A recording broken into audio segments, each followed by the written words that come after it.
There's a place in our world where the doubtful things go. A morgue of fakes, hoaxes, and frauds. File drawers crammed with folders. Federal Bureau of Investigation, classified. There must be 1,000 pages here.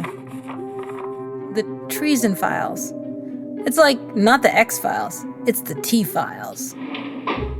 This place, this vault of suspicious claims and dubious evidence, lies half hidden in the shadow of doubt, half lost in a time between now and then. The sign on the door reads, "The Last Archive." The first thing I usually do when I come in here is switch on this old radio and turn the dial, this time to the year 1944.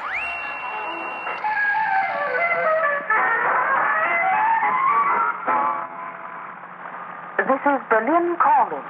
Berlin calling the American mothers, wives, and sweethearts. And I'd just like to say, girls, that when Berlin calls, it pays to listen. When Berlin calls, it pays to listen in. The tape is old and wobbly and raspy. It can be hard to make out, but what you're hearing is the voice of an American woman who was working for Nazi Germany. Since the middle of the 1930s, Germany had been broadcasting via shortwave radio to Africa, Latin America, the Far East, Southeast Asia, Indonesia, and Australia. But its broadcasts to the United States outnumbered all of its other programs, by far. These broadcasts reported on a supposed communist Jewish conspiracy. Newspapers took to calling these broadcasts fake news. That's where the expression comes from. And this is what it sounds like. It's because I'm not on the side of President Roosevelt. I'm not on the side of Roosevelt and his Jewish friends and his British friends. Because I've been brought up to be a 100% American girl. This broadcaster, Americans called her Axis Sally. She was trying to destroy American morale, trying to convince Americans that the Allies were going to lose the war, trying to get Americans to doubt the real news that they heard on American radio. But Axis Sally, she was an American too. An American in Berlin. Welcome to The Last Archive, the show about how we know what we know, and why it seems lately as if we don't know anything at all. I'm Jill Lepore. This season, I'm trying to trace the history of doubt. We talk a lot these days about all the white nationalist propaganda on the internet. Trolls, memes, neo-Nazis. The founder of a neo-Nazi website is facing a lawsuit for allegedly targeting a Jewish woman in Montana with a, quote, troll storm. There are lots of reasons to worry today about how this stuff spreads and what it does. But I'm a historian, so I thought it might be worth asking, not about the neo-Nazis, but about the actual Nazis. What did their troll storms sound like? They used a different technology, not the Ethernet, but the airwaves. So this episode, Nazi radio propaganda. And I have to warn you, some of the language you're going to hear is explicit and disturbing. I mean, it's Nazi radio. Still, I think it's really important. Because a defeat for Germany would mean a defeat for America. And that's why, girls, I'm staying over here and having these little heart-to-heart talks with you once a week. I know they're awfully short. The voice of Axis Sally came broadcast by shortwave radio into American homes. Here, she was addressing herself to American women, mothers, wives, girlfriends. Everything she said was animated by anti-Semitism, hatred and venom, deception. And then, in between the racist ranting, she'd play these jaunty little jingles.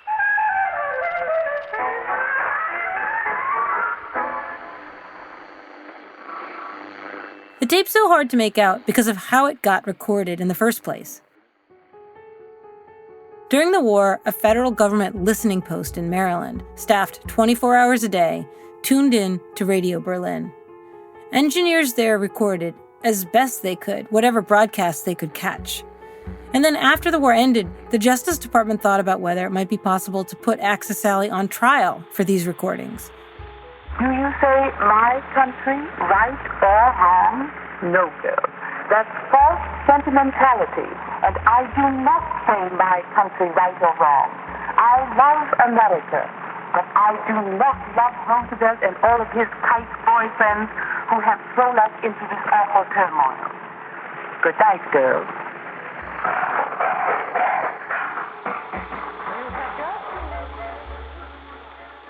Look, I just as soon forget this lady.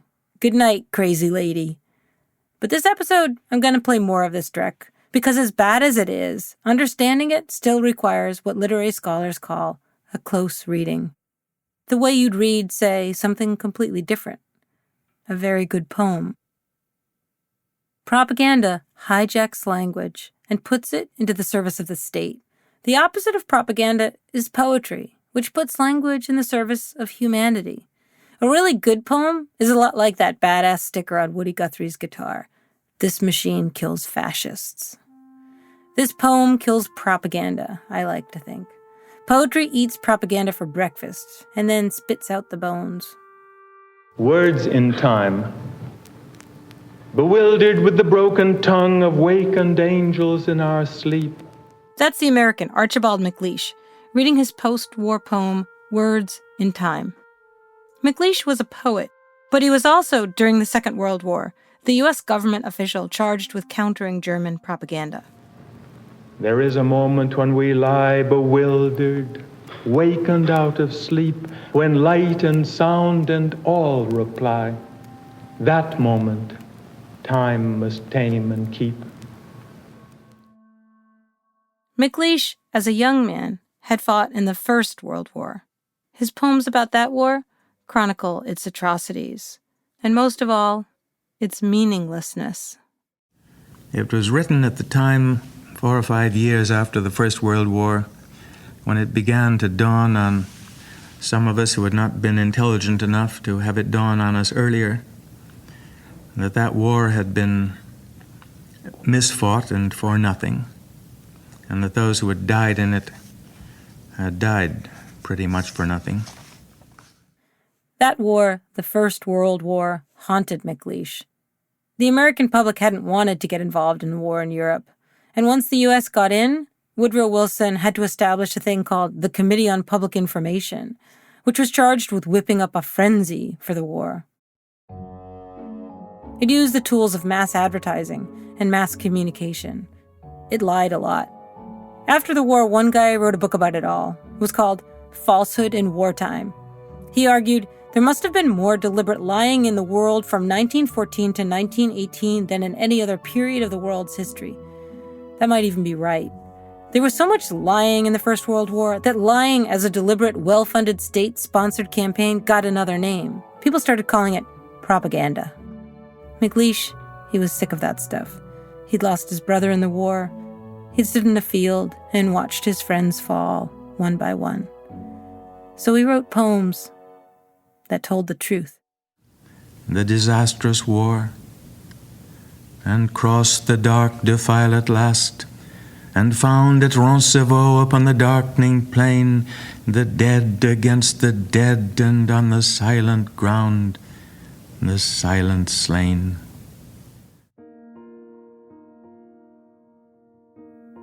MacLeish, after he came back from the First World War, worked as a reporter for Henry Luce, who'd founded Time magazine in 1923. Luce had wanted to call the magazine simply Facts, because Luce had fought in that war of lies too, and like MacLeish, he was sick of it. MacLeish and all these other veterans of the war who became journalists, they brought home a passion for truth and clarity and stark description. They brought it into their writing. MacLeish wrote for Luce's magazines, and then he also wrote poems and plays. He became one of the nation's best-known writers, with a deep commitment to public service. Then in 1939, FDR appointed him Librarian of Congress, the keeper of the keys, the man who opens the gate to knowledge, the last archivist. The year MacLeish accepted that appointment, the Second World War began, a war that would eventually take the lives of over 60 million people. By now, propaganda had gotten a lot more sophisticated, and it got a new name: psychological warfare. Americans came to believe that the Germans were particularly good at it, deviously good, and that in top-secret psychological laboratories they were perfecting methods more dangerous than the most potent bomb. One American journalist wrote a book about it called The Strategy of Terror. He said that the Germans had defeated the French, before even a single German soldier had entered France, by way of an inner front of the mind. Do you wonder what Hitler will do next more often than you wonder what America will do next? Do you sit up for the 11 o'clock news broadcast? Do the headlines get you down? In 1940, when The Strategy of Terror came out, the book's publisher took out a splashy ad in the New York Times, asking Americans to examine their own news consumption. If your answer to these 3 questions is yes, then the psychological barrage has reached you. The only defense is understanding. The strategy of terror will give you this understanding. The publication of The Strategy of Terror stirred up a nationwide panic about Nazi propaganda coming across the ocean on shortwave radio. But did the Nazi strategy of terror really work? The director of the radio program at the University of Chicago was skeptical. Radio is a secret weapon, he said. The secret is how to use it as a weapon. But the alarm about German psychological warfare had achieved its purpose. It convinced a lot of Americans that even though the Germans were an ocean away, they had already invaded the United States. Today we call this sort of thing a perception hack. Like with the election of 2020, Russia didn't need to hack our entire election system. They just needed to scare Americans into thinking that they could. The United States is now subject to a total barrage of the Nazi strategy of terror. That's Archibald MacLeish again. Okay, except this time it's our actor reading what MacLeish wrote about all this. He'd been Librarian of Congress, but FDR put MacLeish in charge of the Office of Facts and Figures, America's own propaganda operation. As it happened before the First World War, a lot of Americans didn't want to have anything to do with this new war in Europe. They were isolationists. MacLeish and FDR were interventionists, and they were trying to convince Americans that they were already involved in the war because they were being attacked psychologically by way of the airwaves. Hitler thinks Americans are suckers. By the very vastness of his program of lies, he hopes to frighten us into believing that the Nazis are invincible. MacLeish here was describing exactly what Axis Sally was trying to do with her radio program, frightening Americans into believing that the Nazis are invincible. Girls, you all know, of course, by now that it's a very serious situation. MacLeish, heading up the Office of Facts and Figures, he was a little uncomfortable in the role of a propagandist. He didn't believe in telling lies to destroy the enemy's morale. There had to be a better way.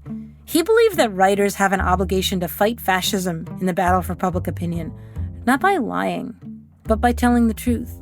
The truth of journalism was his weapon, the honesty required for the proper functioning of a democracy. The duty of government is to provide a basis for judgment, and when it goes beyond that, it goes beyond the prime scope of its duty. MacLeish believed a democracy should wage a war of facts, should bring the same commitment to wartime information for the public that journalists bring to good reporting. He wanted to oppose the Germans' strategy of terror with what he called the strategy of truth. It is the strategy of truth, the simple and clarifying truths by which a nation such as ours must guide itself. But the strategy of truth is not, because it deals in truth, devoid of strategy. It is not enough in this war of hoaxes and delusions and perpetuated lies to be merely honest. It is necessary also to be wise. MacLeish said that Americans could count on truth because of the nation's extraordinary tradition of journalistic excellence, accuracy, and fairness. So he tried to run this Office of Facts and Figures, getting information out to the public, real information, the way a magazine might work. But that's not what a wartime propaganda office does. His idealism did not survive the war. In 1942, MacLeish scaled back his involvement at the Office of Facts and Figures. FDR then hired an ad man from Coca-Cola to work there.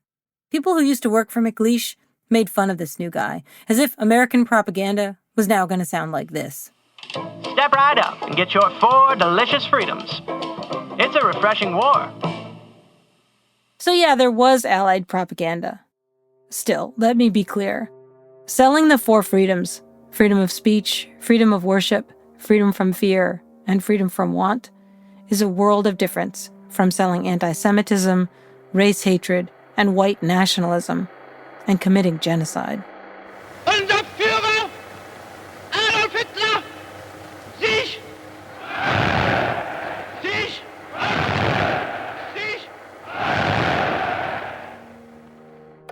A world of difference.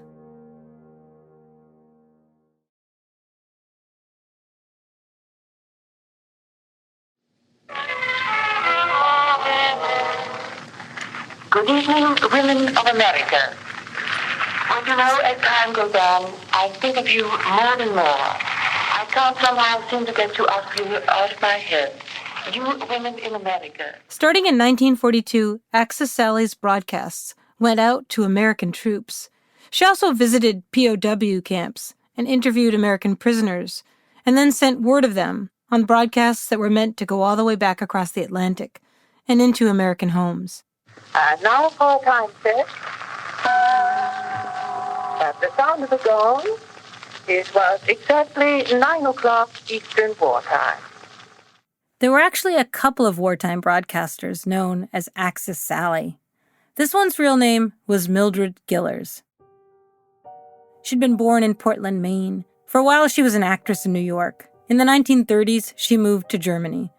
How she ended up working for Radio Berlin is kind of a big mess, but she was a star there. One thing she had a sinister talent for was baiting American listeners who were desperate to hear news, any kind of news, of their loved ones. You women in America, waiting for the one you love, waiting and weeping in the secrecy of your own room, thinking of the husband, the son, or the brother, who is being sacrificed by Franklin D. Roosevelt, perishing on the fringes of Europe. In order for American officials to try Gillers for treason, they first had to find her. And that proved to be a challenge. Germany has surrendered unconditionally. Japanese have just officially laid down their own.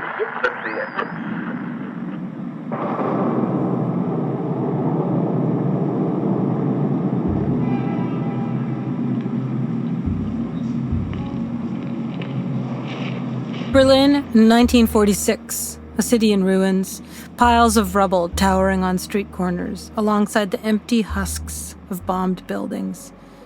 Hans Winson, an American counterintelligence agent, put up wanted posters looking for Axis Sally. He knocked on doors, flashing a photograph. Ich suche nach dieser Frau. Nein, nein. She carried an alligator purse and clutched a cigarette like a dagger. She was pushing 50. She wore the clothes of a college girl. She was about as natural as a hydrogen bomb. American reporters would later call her Hitler's girlfriend. One day, Winson got lucky. He got a tip that Axis Sally, Mildred Gillers, was selling her furniture to secondhand shops all around town. Before she'd gone into hiding, she'd stored some of her things in the basement of her old apartment building. Winson got the superintendent to let him in. Well, I'll be damned. Das ist alles. Jackpot! Stowed in that basement, Winson found exactly what U.S. authorities had been searching for. Records of Mildred Gillers' radio broadcasts. You can hear, listening to those records, how this stuff might have worked as propaganda. It's pretty subtle. That would make bringing her to trial tricky. Girls, watch out. Don't forget the beautiful things we have at home. 2 years after Winson tracked Gillers down, she was brought to the U.S. to face charges of treason. The case against her would have to establish that she had given aid and comfort to the enemies of the United States, and under the terms of a recent Supreme Court decision, that she had intended to provide that aid and comfort. There's still a question, though. Can you commit treason by radio? By the time the Justice Department was really putting together its case against Gillers, another American who'd broadcast under the name Paul Revere had just been tried. From the heart of Hitler Germany, your messenger Paul Revere greets you again. Countrymen, friends, foes, Jew haters, and Jew servers. That guy, he was found guilty of treason. What would happen to Gillers, though, was still not clear.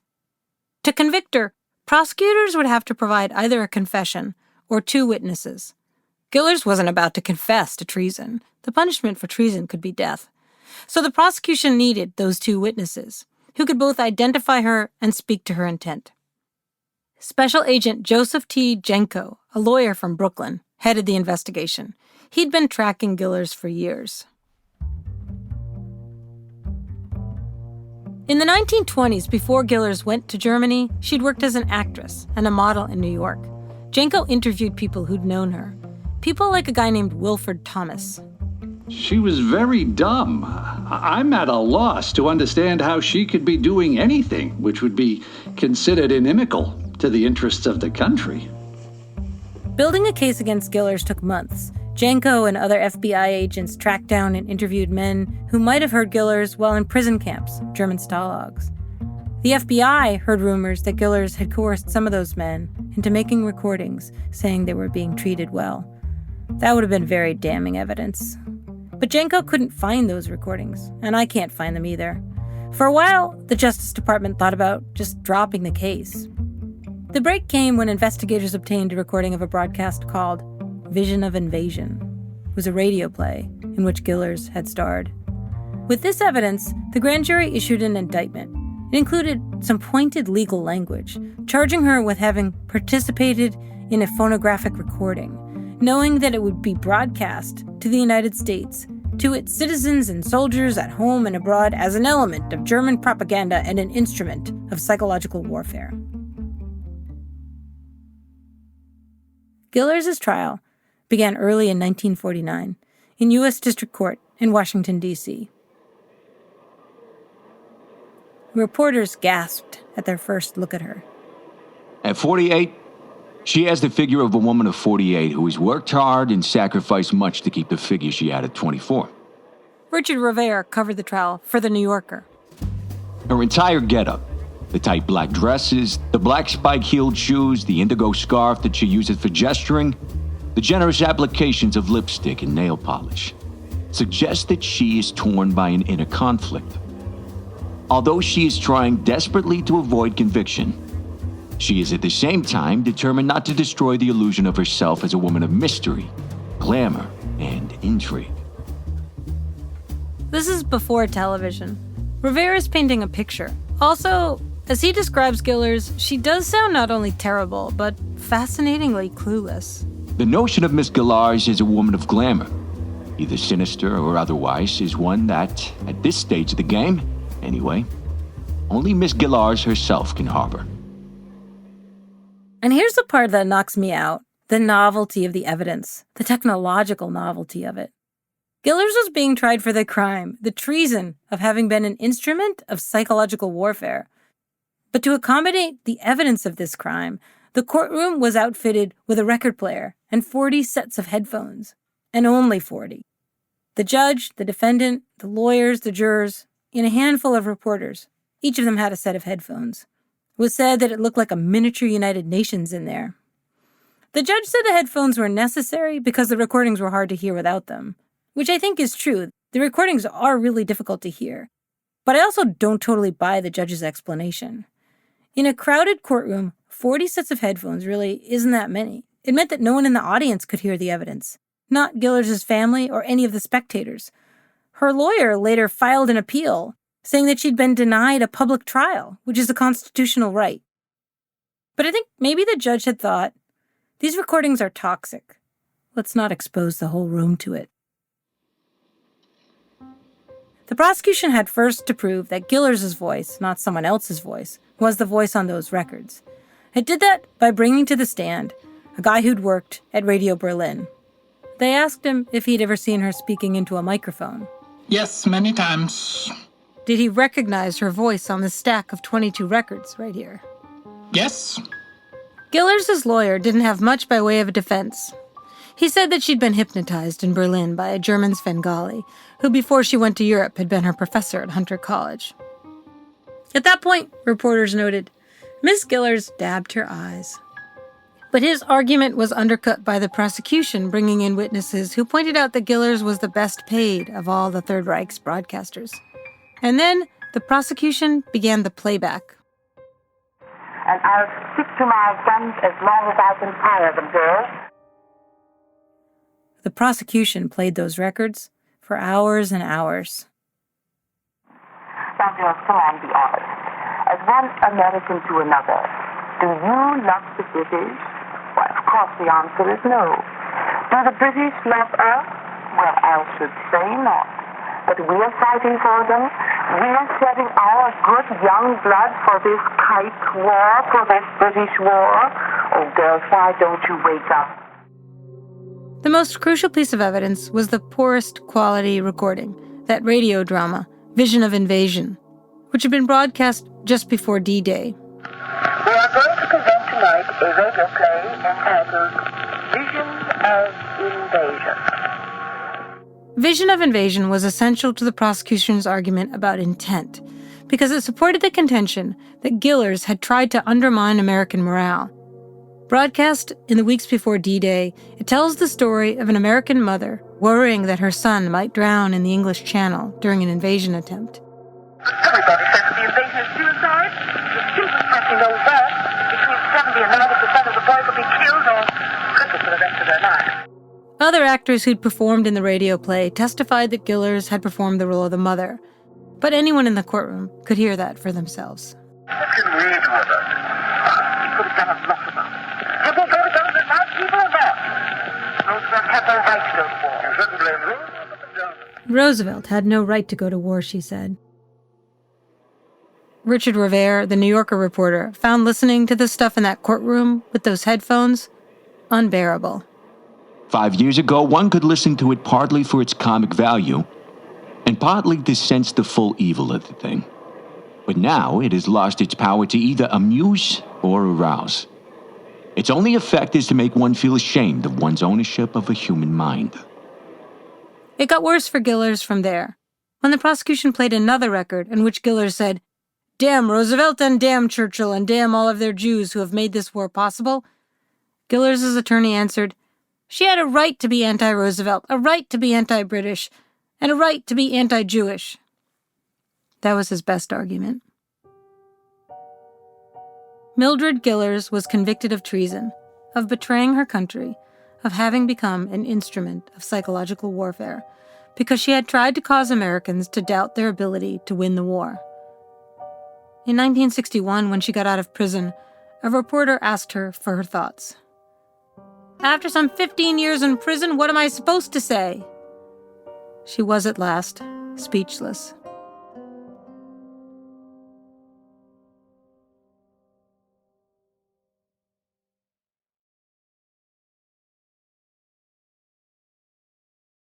There's a lot to be learned about the now by looking back to the 1940s and at the many costs and tragedies of psychological warfare.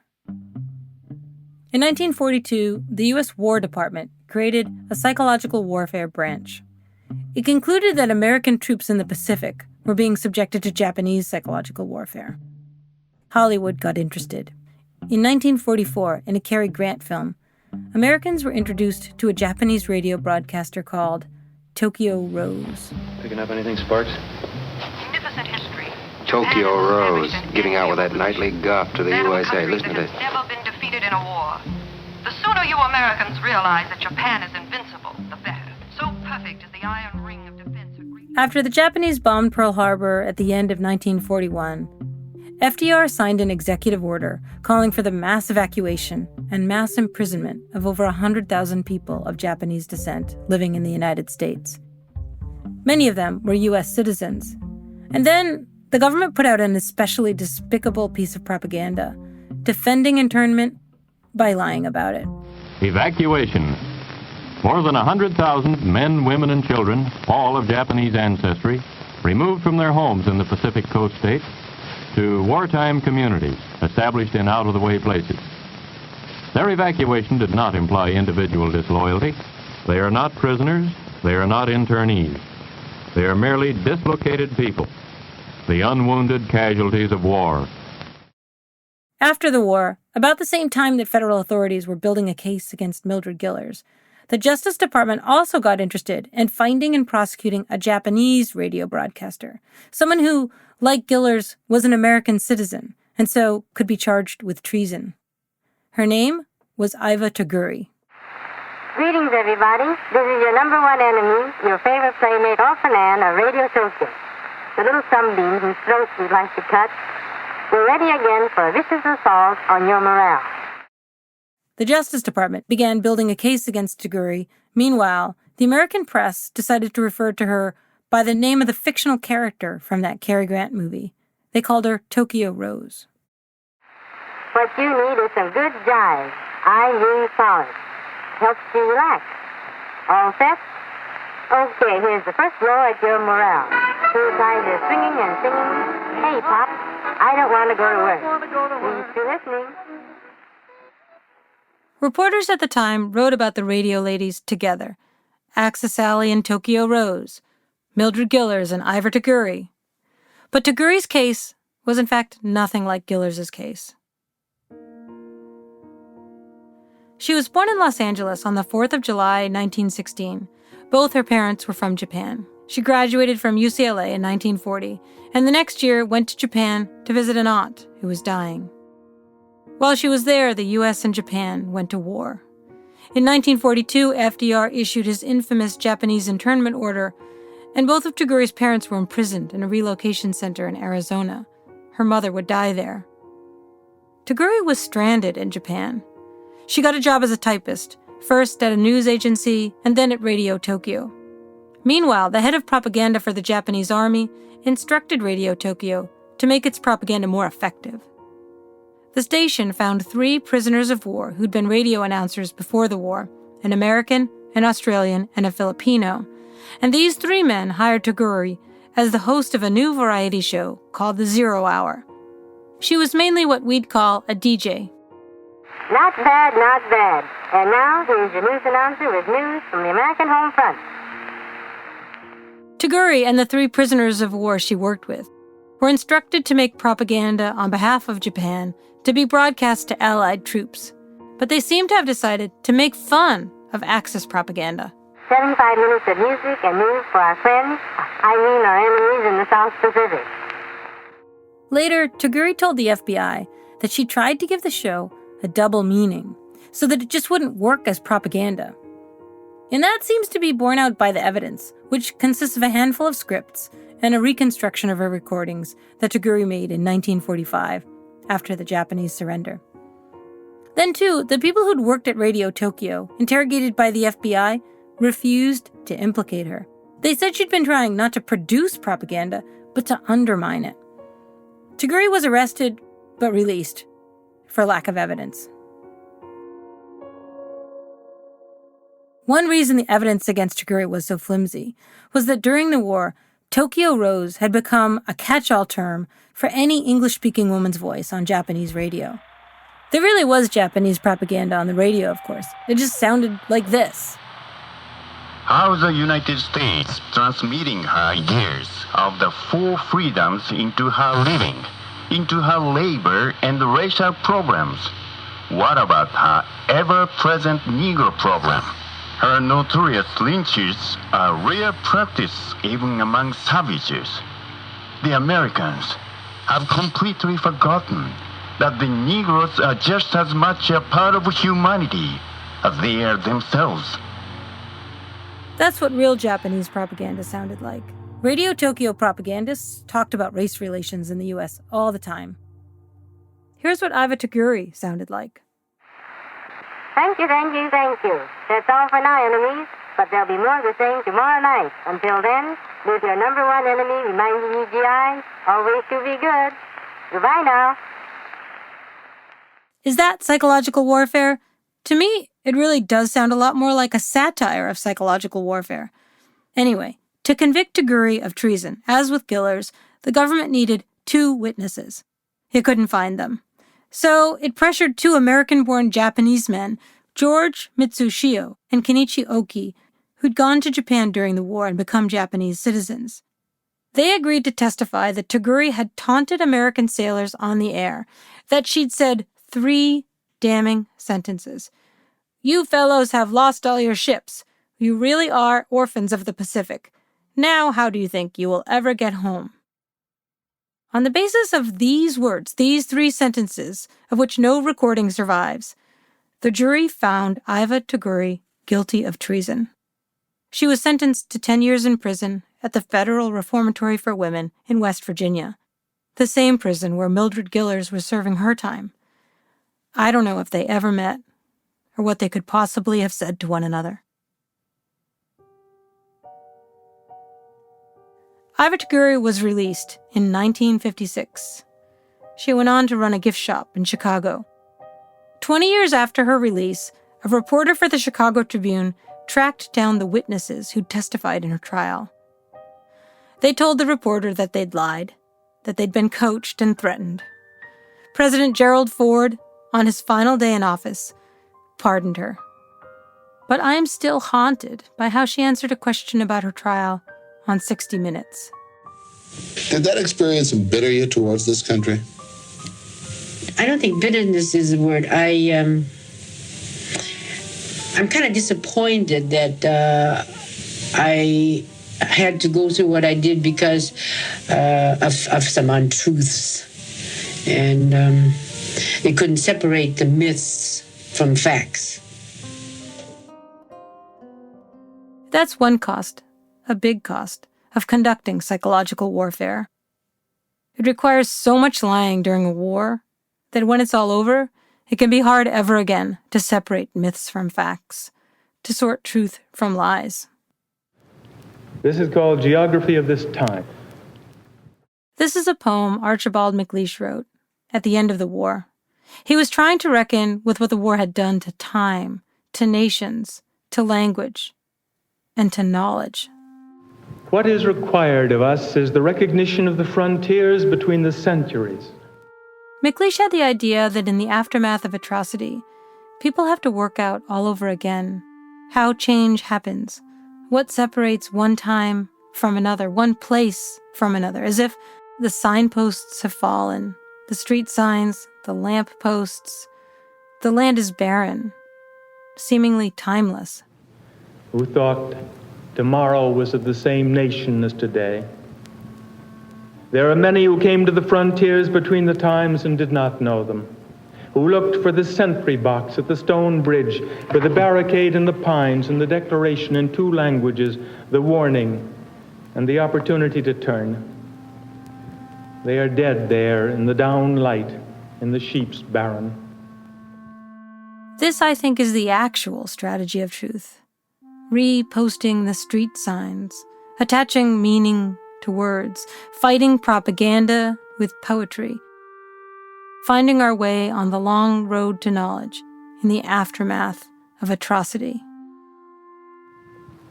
What is required of us is the recognition, with no sign, with no word, with the roads raveled out into ruts, and the ruts into dust, and the dust stirred by the wind, the roads from behind us ending in the dust. What is required of us is the recognition of the frontiers where the roads end. We are very far. That's the place I'm trying to get to on this season of The Last Archive, across the frontiers of history, over roads rutted by lies and doubt. That place is very far.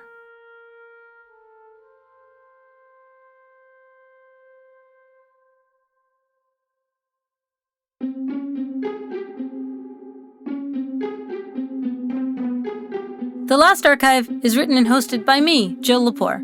It's produced by Sophie Crane McKibben and Ben Nadif-Haffrey. Our editor is Julia Barton, and our executive producer is Mia Lobel. Martine Gonzalez is our engineer. Fact-checking by Amy Gaines. Original music by Matthias Bossi and John Evans of Stellwagen Symphonette. Our research assistants are Michelle Gao, Olivia Oldham, and Oliver Riskenkutz. Special thanks to Joan Donovan and Simon Leake.